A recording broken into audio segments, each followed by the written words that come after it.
তুমি না তাওবা করেছিলে? তুমি না শুধুমাত্র আল্লাহর জন্য সব কিছু ছেড়ে দিয়েছিলে?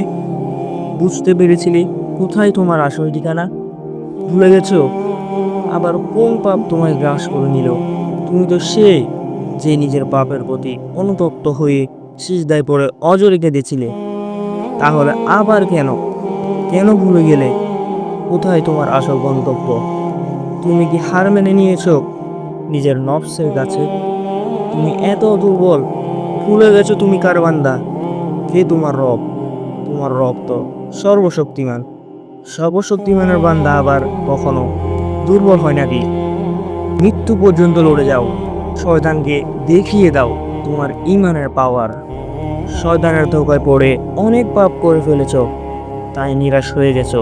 তুমি কি জানো না তোমার রব কতটা মহান? তিনি তো তোমাকে ক্ষমা করার জন্য অপেক্ষা করছেন। তাই ফিরে আসো তোমার সেই রবের দুয়ারে, যার দুয়ার কখনো বন্ধ হয় না।